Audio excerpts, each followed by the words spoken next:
afternoon, everyone.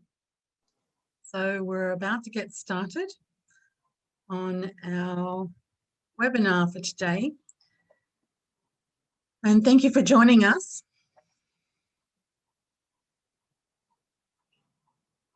Okay. Oh, good. Here they come. Oh, good. Hi, everyone. Hi. Good. All right. I'm glad you're all with me now. I'm not feeling so alone.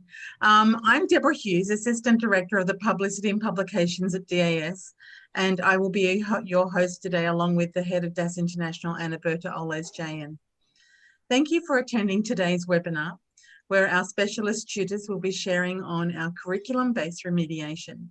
Now, just before we start the webinar, a bit of housekeeping. Your experience of this webinar will be as good as your internet connection, and mine, I suppose, and your device, of course. And if you're experiencing any technical difficulties, you can leave the webinar and re-enter, and that may sort out your problems. You have control over your volume, so you can control it on your device. If you have any questions for our presenters, please click the Q&A icon at the bottom of the Zoom window and type in your question there, or you can also use the chat function, and we'll be collecting your questions and hope to provide answers at the end of this session, or if not, we will post some answers onto the website. We will have a short question and answer session at the end of this session. So let's get started. I'd like to introduce you to our presenters sharing with us today. All of our specialist teachers at DAS International hold qualifications with special education and have worked in the special education industry for a significant time. So let me introduce you to our three senior specialist teachers who are with us today: Veena, Anupama, and Shilpa. Veena has worked with children from different countries in various international schools in Singapore, and she is very familiar with the various aspects of the different curriculums that they deliver. She has worked with children with various learning differences and helps them to be successful in their mainstream curriculum. Anupama facilitates learning with a holistic approach and passionately believes in the overall development of the child and helps them with their academic needs and in a hands-on approach. She uses methods which they learn best and adapts the learning tasks of the child's ability, and she adapts it to the child's ability and their strengths. Shilpa aims to understand the strengths, weaknesses, and learning styles of children to design individualized programs that will help them and motivate them to achieve their targets. She believes that it is important to build a strong rapport with students and create a conducive learning environment for the smooth delivery of knowledge. Also with us is Miss Annaberta Oles, the head of DAS International, and Anna has a wealth of experience in providing support for students with learning differences. And as the head of DAS International, she aims to provide a professional service to the SPLD community, both in Singapore and the region. Anna, over to you. Thank you. Thank you, Deborah, for the introduction to all of us. Hello, everyone. I know quite a few of you are from overseas, Thailand, India, Philippines. Thank you so much for joining us today, Indonesia. And I'm your host, as Deborah said, Annaberta Oles, head of DAS International. And along with Deborah, who is my co-host, we bring you the 10th anniversary webinar series for DAS International, Spotlight on Specialist Teachers. Today we have a very special series in that I have invited three of our senior specialists to share with you on how curriculum-based remediation can support your child who may have a specific learning difference.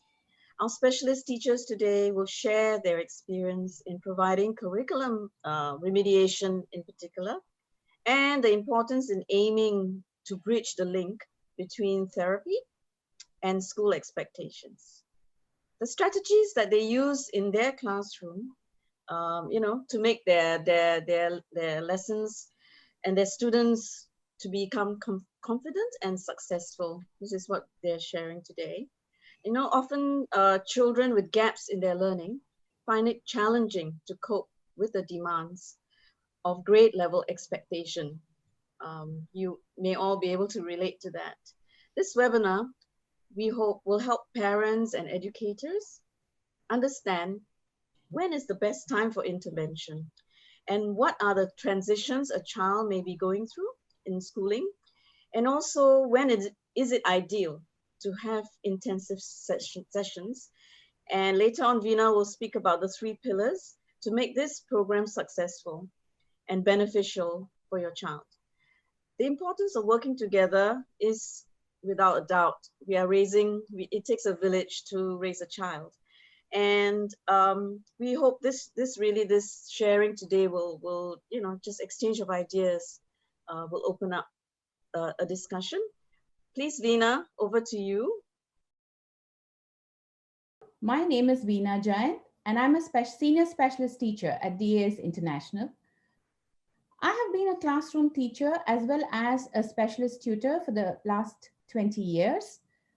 In my experience, I feel that remedial teaching coupled with or taking its cues from the curriculum seems to make a child feel more confident, and especially a child with specific learning differences feel more confident and more included or inclusive in his learning environment. Now, we're going to be talking about curriculum remediation. Now, what exactly is this curriculum remediation? Remediation, as we all know, is an instruction that is tailored to suit a child's learning style and ability. It is highly structured, following a scope and sequence in dealing with how a language is learned in terms of reading, spelling, and writing. What is curriculum? Curriculum is a framework within which any educational body, a school, for example, bases its instruction and expectations. It is qualitative and quantitative, and it is assessed periodically. Loosely put, curriculum remediation is a happy connect or a bridge between the two. Now, why should we do this curriculum remediation? And when does it become so important? So, taking an ideal situation, we consider a child as being assessed very early on, that is, say, before 5 years, before the child is 5 years old. So we've got an early diagnosis or an assessment already in. Then we carry on with early intervention. And early intervention involves using the scope and sequence, teaching the phonics, teaching blending, words, sentences, and so on. Then what happens after this stage? There could be a disconnect. This is when we have to kind of bridge it with the curriculum to make it more relevant to the learner, connected to his classroom, his or her classroom expectations. See that there is a transference of skill and knowledge, which will actually work in increasing the confidence and engagement of the child and make the child feel more inclusive. The word here is inclusive because we are going to be talking about how a child can feel comfortable and included in his school setting. This is actually like a linear progression where both curriculum and remediation start walking hand in hand. While doing this, there are 3 important stakeholders, or rather I would say 4, including the learner. So who is the first one? The first one in the pillar is the parent or the parents. The second one is the school.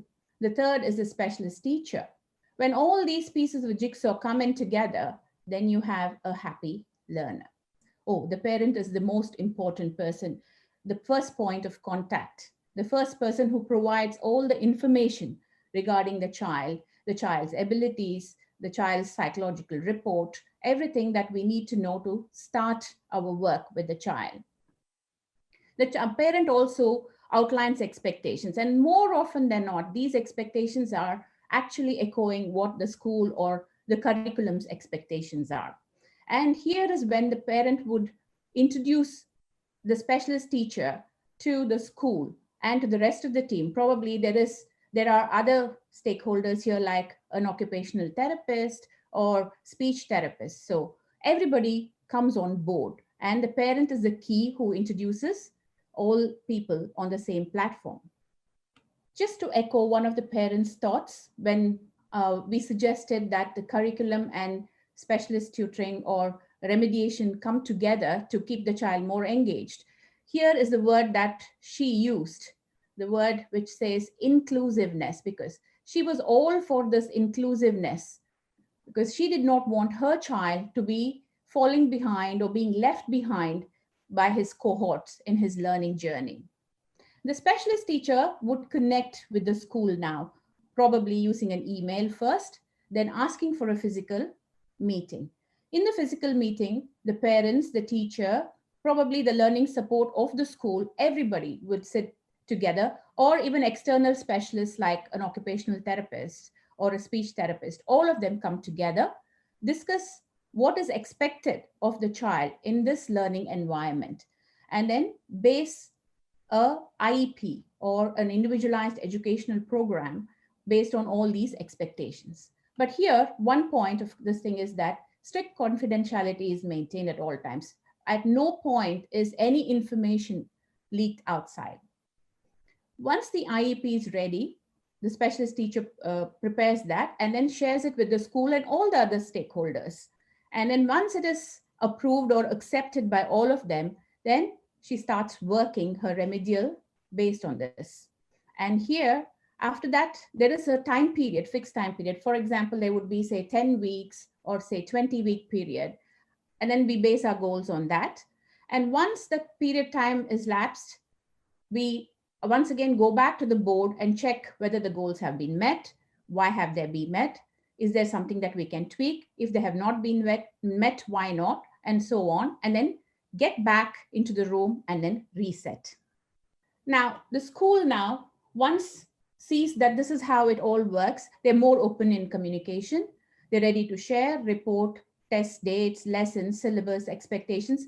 If they have an IEP of their own, they share that, and then we come to a consensus or we look at common points.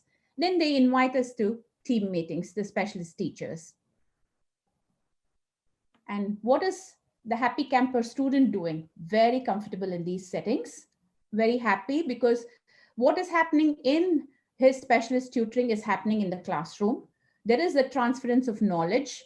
He feels that everything that he's learning in the specialist tutoring is relevant to his classroom activities. It helps him, in fact, in the classroom. And then there are many, many light bulb moments, because he's using or he's actually transferring his skills that he's learned, that the ones that work really well for him, into his classroom. His self-esteem and attitude towards learning become very, very positive. How is this specialist tutoring or curriculum remediation different from tuitions? Are they different? Yes, in many ways. Here, the most important thing is here, the teacher is trained in dealing with children with specific learning differences. She knows the child very well, knows his or her strengths very well. She will base her one-on-one sessions on the strengths and skills of the child. So sets the child up for success, aims in boosting confidence and interest of the learner. And many a times, this is very, very important, the teacher, specialist teacher, acts like an advocate, more I would say like a negotiator, when calling for accommodations. For example, asking for extra time while doing a test or finishing a task, or seeing that a question paper does not have too many questions on the same page, for example, or asking for headphones so that the child is not disturbed, or looking for a separate room when the child is doing an exam or something like that. So definitely different from tuitions. Now, I have been talking about early diagnosis, or to be honest, on an ideal situation where the child has been diagnosed very early, and then step by step we have followed with intervention, then we have connected with the curriculum. But there are times when the child comes to you when the child is about 9 or 10 years old, and then that's when curriculum remediation takes on a very, very important role. At this point, we can't obviously start with our scope and sequence and say we go from phonics to letters blending and then on, because the child is immediately going to feel very bored. And so what happens here is now take a page out of the curriculum. For example, if a child is doing a compo lesson, then deal with graphic organizers, see that which one helps the child, which one interests the child, and help him organize his thoughts. Secondly, give them the word banks that they might need so that they have the spellings and everything already there. Now look at only the task of compiling whatever the information the child has in form of a composition. Then all the while keep noting whatever areas that you think the child needs to address, and then start walking backwards, plugging holes. Because if you do not engage the child in terms of what is happening in the classroom, the child might lose interest very quickly and feel very disengaged. So once you have already set the interest level and have managed to link what is happening in school with the specialist tutoring, then immediately the child is ready to listen to you, and then you can go on plugging the holes and then reducing the widening gap. Sometimes if the gap is very a large gap, then during holidays we could have an intense one-on-one session to minimize this gap, always keeping in mind the learning style preference of the child as well as the confidence of the child. Curriculum remediation also has an advantage of smoothing transitions. See, there are a lot of changes in a child's life as the child moves on from kindergarten to grade 1, from grade 3 to grade 4, grade 6, grade 7, O levels, A levels. Here, the instruction actually takes on a very significant jump, becomes very difficult sometimes for the child, and the expectations are really high. And during this time, curriculum remediation can address and help in bridging the gaps in learning, help with study skills, help in self-evaluation, also help in executive functioning of the child. Just to kind of make it more real, or I would say, this is a child, a case study just to share with you to say this has actually happened. A child came to me when she was 7 years old, had not been assessed. The mom was very worried because the child could not read. Writing was a big struggle. And the class was already writing 4 or 5 sentences on a given topic. We had to literally start from phonics, blending words, and then go on to reading small sentences, and all the while giving exercises for hand-eye coordination and helping with writing skills. Then soon the child got so interested that started reading, and then was at the level of second level in Kipper books. That's the standard that we use in DAS, that's the Oxford books. At this stage, there was a certain kind of boredom setting in when we suggested that the parents kind of connect us to the school with the school. And once the school's expectations and curriculum, we got an idea about that, we started working on those things and making it more relevant for the child. So, the child would suddenly come to me and ask, how do you know that I did this in class today? So that was how the interest level kept going. And soon the child finished by writing 5 sentences on her favorite topic, monkeys, at the end of that time period that we had set for our IEP, which was really very heartening. Some curriculum remediation manipulatives that we use to make it more interesting: the graphic organizer, tasks to finish, making it all the more interesting for the child to have an interaction and then finish the tasks.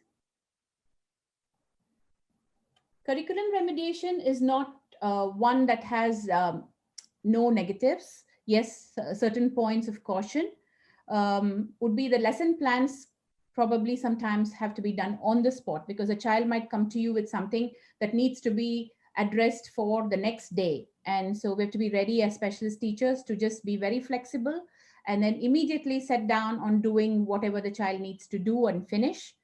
Then sometimes the communication pillar between the 3 that we were talking about, the 3 pillars, one of them could just crumble. Then we'll have to once again reset and find a way of getting back on the communication bandwagon. So in recent times, in the newspaper and in after conferences and many places that we've been to as specialist teachers, we've always heard this fact that after remedial classes have happened at our specialist tutoring, and then there's not much of assimilation or transference that happens in the classroom.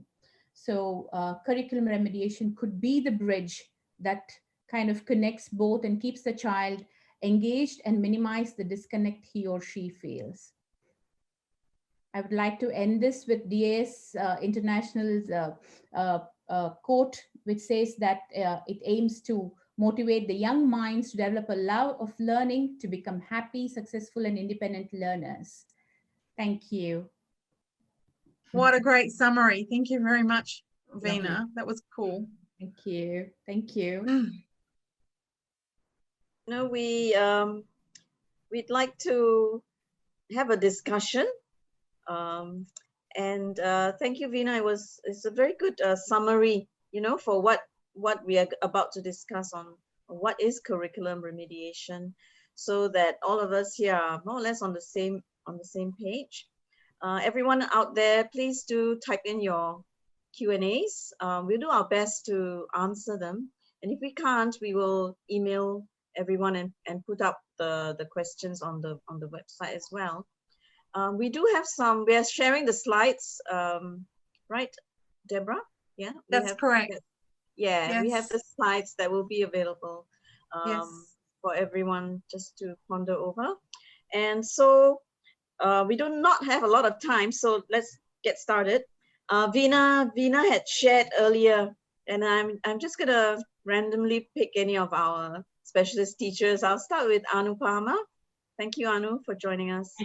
And Veena had shared earlier that students with specific learning differences need to be supported early, so as to be in a position to they can then access the curriculum. Could you just expand on that point? Thank you, Anna, and good afternoon, everybody. Yes, definitely. Earlier is definitely better, because it has a significant impact on a child's ability to learn new skills, and it increases their success in school and life. Anna, let me explain this in 3 parts. Let's look at how this happens. Well, you see, the connections in a child's brain is most adaptive in the first few years. Connections are made. These connections are called neural circuits, and they lay the foundation of learning and behavior. A child's mind is like a sponge, it's ready to absorb, and they're most receptive at this stage. They're ready to learn and absorb. So if we neglect early support, these connections become harder to establish. Also, sometimes faulty connections are made, and if the right support is not provided over time, these connections become very hard to change. So we all know it's easier to learn rather than unlearn, right? Now let's look at the second part, like why is it important? So when we have observed, as Veena had mentioned earlier, we have observed certain gaps in learning, in the developmental milestones, in grade level expectations, in academic success, and we provide support early and fill in these gaps early, it is easy because the gaps are not that wide. You see, we are laying the foundation right early on. And when the gaps are filled in early, we are paving the foundation for future learning. So it's very important to target it at the right time. And now let's look at the third part as what happens when we are providing early support. So when we provide this targeted support to fill in the gaps, during the child's formative years in a child's life, when the vital, cognitive, emotional, social advancements are all taking place, providing a very structured, a customized support stimulates the development in a child's brain and the nervous system. And if we are just waiting for the child to catch up on his own, and it just wouldn't work. So providing support early changes the developmental path. Early support programs or curriculum remediation are designed to mitigate the factors that place children at a risk of poor outcomes. So definitely the child will benefit in academic achievement.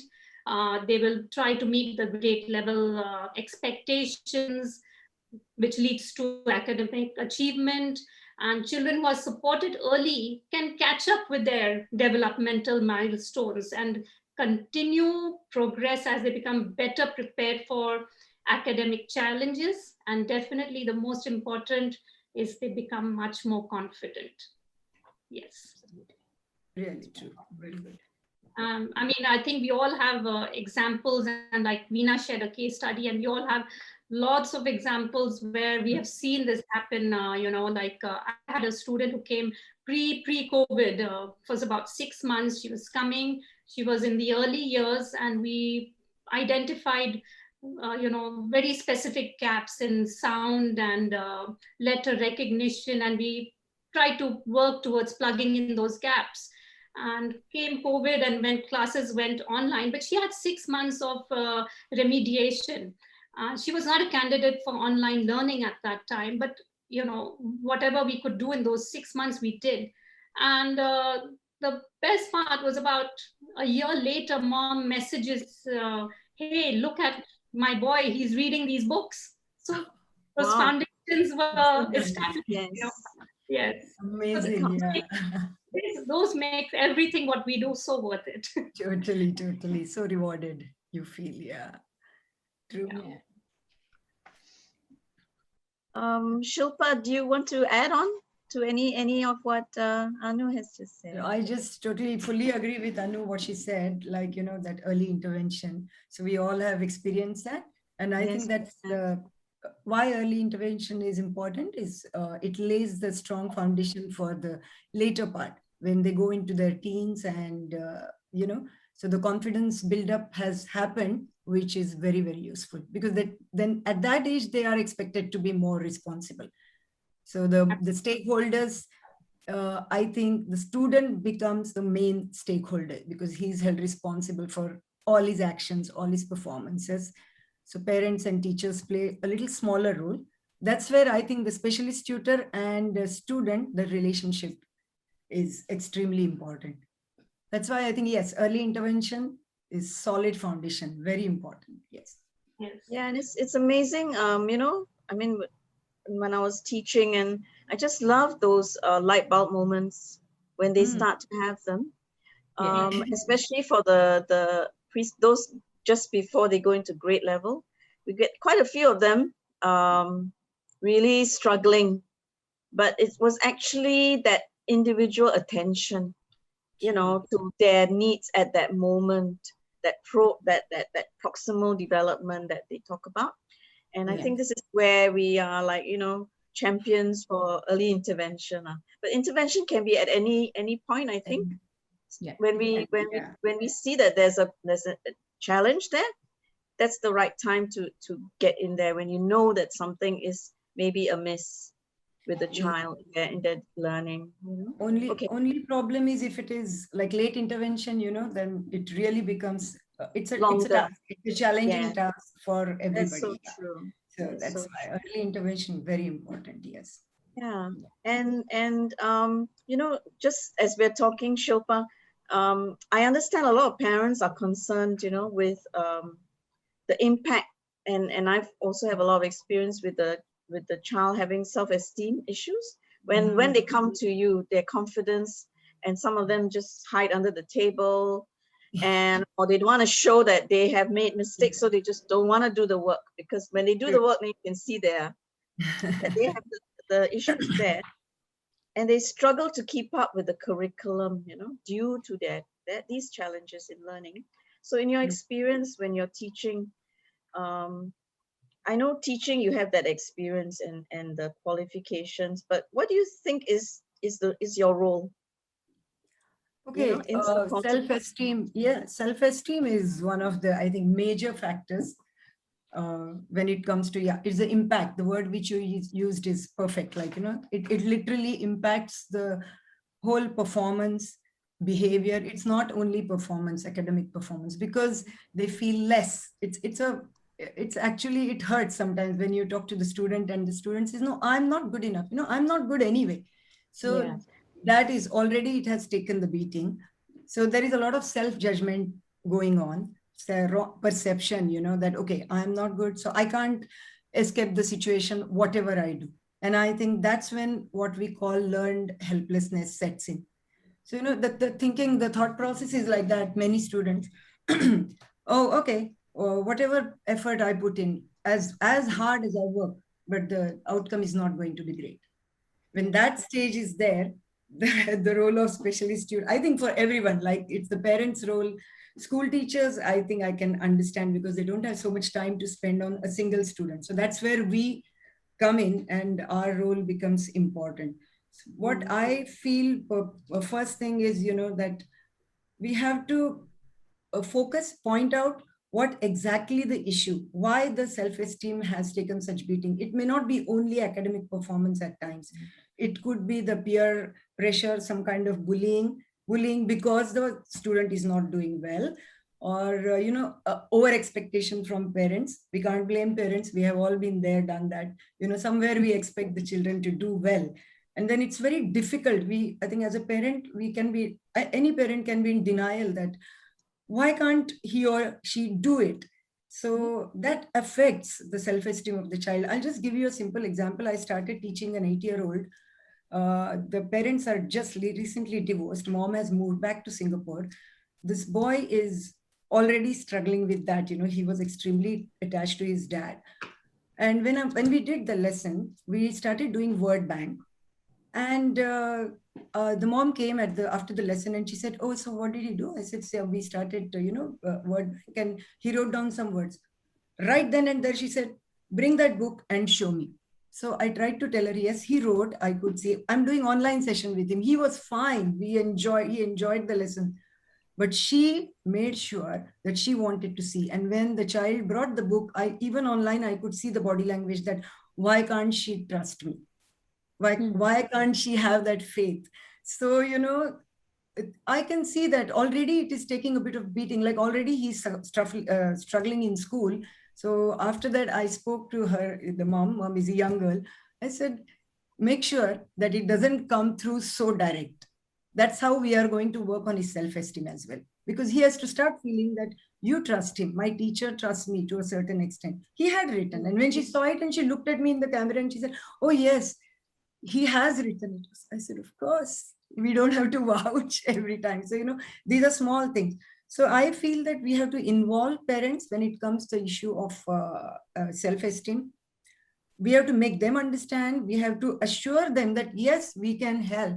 We can pull the child out of this stage, especially, planning IEP. IEP, we always do from the therapy point of view, like targeted therapy. But when we know that parents' expectation, the child is already feeling down, we can aim at, targeting it at a bit of curriculum. Yes, like Anu was saying just now. So while and I'm talking about youngsters right now, but when it comes to teenagers, the IEP has to be outright curriculum. There is no question I'm going to write there that spelling rule or whatever, because the 16-year-old is not going to take it very nicely if I start working on his phonics weakness, although he is weak. So it has to be done in a very delicate matter and delicate manner, not to damage their self-esteem some more. And that vicious cycle is formed every time because the academic performance is bad. Then okay, I have not done well, so self-esteem is bad. So self-esteem is low, so the effort falls low. Effort falls low. Again, the next test, the academic performance is going to go low. So I think the specialist tutor's role here is to break that vicious cycle. And we have to do it in a very, as I said, delicate manner. For older kids, youngsters, it is little better because like one of my younger students said, when he started with us at DAS, and immediately there was a test. So that I didn't even ask. But after about 2 weeks, he had a test, 2 weeks or 3 weeks. And then he had failed the test. So I was just From a little school, bit is it? The test was given at school? School, yes, school. I mean, the local school. So I was a little bit concerned how the child is going to react. Already the mom had said that, oh, he failed. So he looks at me and he said, but Miss Shilpa, I failed better this time.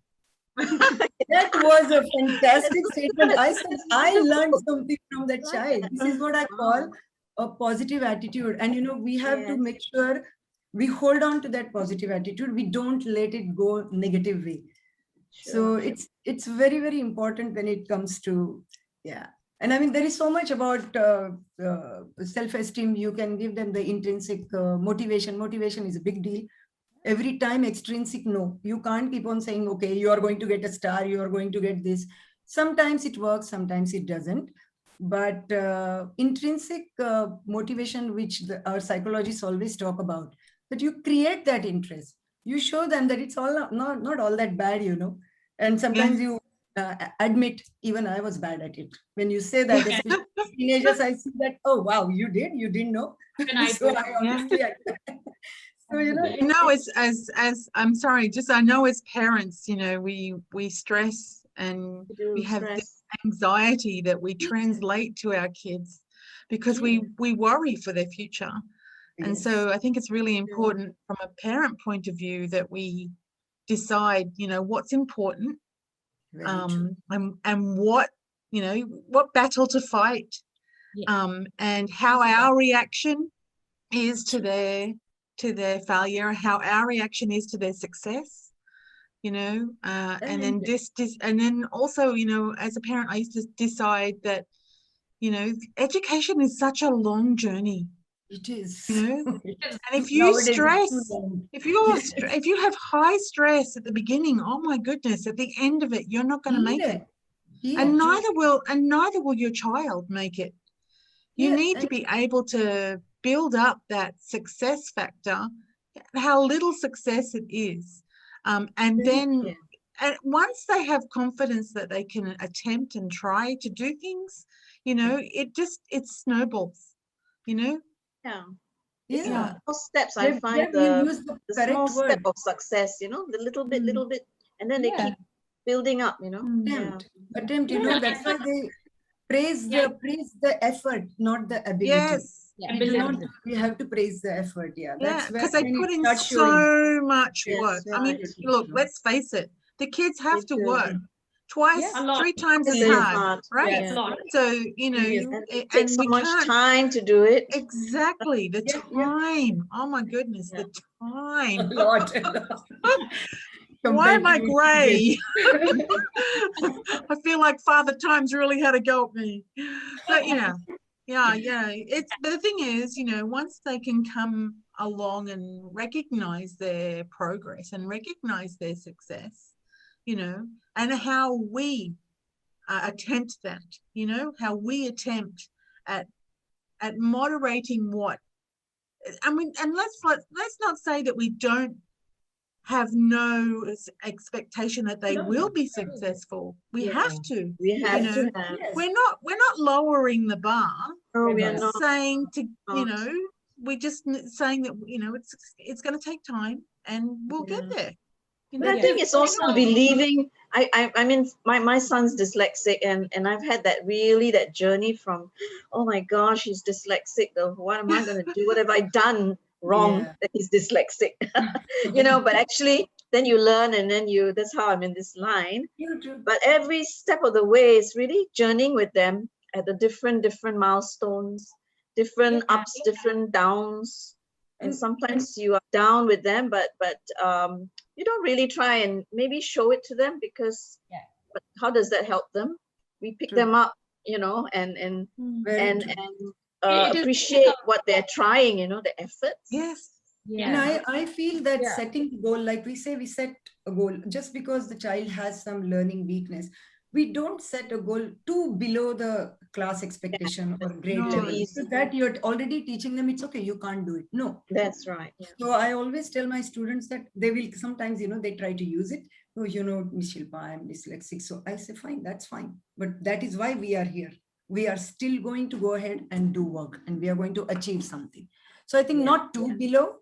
We have to make them achievable. Mind. It's like a mind. Sorry. And based on what you said, it's the journey that we are going through. And what comes to my mind is like, we move from expectations to acceptance. Yes, absolutely. That's the hard bit. That's the painful hard bit. Yes, true. Yes, but that hard bit actually has such a powerful impact on the child. Absolutely. When he knows those expectations are of him, but there's acceptance that, yes, I think that growth is very phenomenal then. you know. Most Yeah. difficult part for parents. Yeah. Most difficult. Veena, say you were going to say something. Sorry. Yeah, I was just going to say that in this journey, to do this every day or every session to see that the child's confidence or his food, to be honest, sometimes they come with such baggage from school, they're already overwhelmed and they come into you and then, we pile on, to just to kind of mitigate that. I always have a small task which I know is ability based, which Yes, I correct. know is interest based. I It totally, might be a very tiny little one for about 5 minutes that Mm. immediately diffuses the entire tension and makes the child more accessible to work towards Next. whatever is expected of him in that particular hour. Something like if a child loves drawing, okay, go doodle, give him the white canvas of the classroom board and say, here, go use the colors, go doodle, like, so, Yes. something to kind of de-stress and also pick Feel the good. interest level, I might even have a topic to doodle, something like that, which might be relevant to the lesson that he or she is doing. Something to just kind of keep the motivation on, and it usually helps. Or to finish off with something like this also helps, like It's basically this feel is good something factor. that works very well with the little kids. I mean, the younger ones more often than the older ones. This Yeah. So. This Yeah. topic, yes, we can go on and Yes. Yeah, we this can is go a very on. interesting, Close to our emotional, heart, brings up a lot of long, Yeah. big discussions on this. Sorry to Sorry. go on to another question because and we will talk again, I'm very sure. Veena, just to you were talking about the therapy and the curriculum and then how you bring it together. Can you talk a little bit more on that? I think people want to know how actually, what do you do? What are some of the strategies that you use, and please Shilpa and Anu to chip in, to bring these two together, because parents often come to intervention for the, specific reading, spelling skills and all that. But we are saying curriculum remediation is something we must kind of like weave it in. If not, it's in isolation. Yeah. So Yeah. here definitely, like you said, Anna, it is remediation is like a very structured scope and sequence based approach where there is a study that has been conducted where it is believed that the child learns a language or aspects of the language based on certain sounds, letters, which come easily to the child, and then progresses on in terms of concepts and the more complex issues of the language. So yes, we start off there and we start off with letter sounds. We start with language, the basic sounds that a child hears and how he uses those to communicate. This is basically how remediation works. And yes, to start off bridging curriculum and remediation, we need a certain level of readiness in a child in terms of phonics or the language aspects. So if the child is definitely not ready to access curriculum material, then we have to see that the child is ready. In the sense that if we have to accelerate or give an intense program where the child has to be minimum ready to access curriculum, we have to provide that initially. Once that is done and the child is ready, then we can introduce curriculum in bits and pieces and integrate the two. And integrating the two would be the best path to move forward, because this is where the child is going to, this is what the child is going to be doing for the n number of years that Deborah mentioned, the long journey, so Yes. the child has to be ready to do this. So the readiness is a very important fact. So once the child is ready, then how do we integrate this? This is what, like, for example, in an ideal situation, when the child comes to you very early, say below 5 years and has been already assessed, this, like Anu was mentioning earlier, the gaps are much lesser to be filled. And the child is very ready to learn. So we fill in, and then the child almost you feel that the trajectory is quite quick, and they start walking along with the curriculum with ease and confidence. But when the child comes older, say 8 or 9 years, and then what happens then? Then we still have the scope and sequence, but we sometimes have to walk backward, or we might have to juggle the scope and sequence a bit to suit the child, because the child already is worried about what is happening in class. And now if you're going to feed the child with phonics and stuff, there is definitely going to be a disconnect. So here we take a page out of the curriculum. For example, a word problem that the child is doing. And why can't we integrate comprehension into this word problem? Why can't we integrate vocabulary into this word problem? Because all these are something that we do even in the scope and sequence. So we do this in the word problem, try to figure out how we can break it into modules for the child. What are the understandable bits in this problem? Remove that, highlight those, talk about it, and then probably even use experiences the child is familiar with.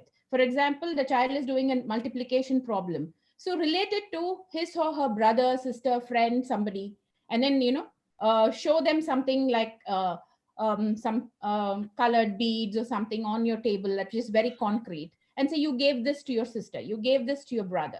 Now, what is a symbol that you use? And then integrate it totally into something which you have already used concrete, and then substitute the numbers for the same. And then the child is interested enough to understand that he has to proceed with the problem.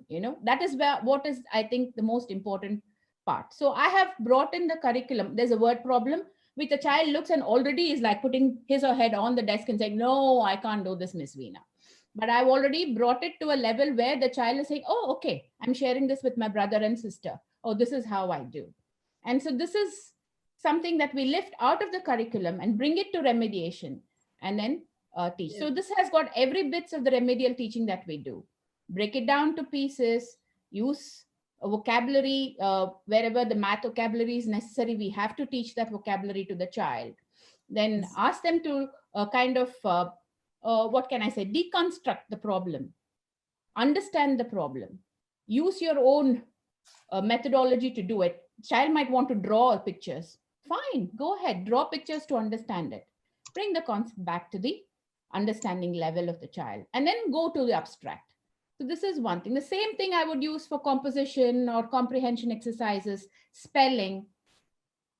And, all these things, use the child's strength, use the child's interest is what I would say, to kind of make them very effective learning modules. And then very soon the child will start. The interest level is the most important part. Yeah, it makes them engaged in learning. It makes them want to learn. And once they're learning something that they love, they love it. You'll see a difference when you see what they want to learn, what they love. Exactly. Yeah. So experiences that they can associate with, and every time the connection that is being made, I think, is the winner. More than, addressing the problem as a problem. Once I connect, then it gets so much more easy to deal with. Same with composition writing, letter writing, anything, any kind of thing. Use that topic to use your remedial teaching.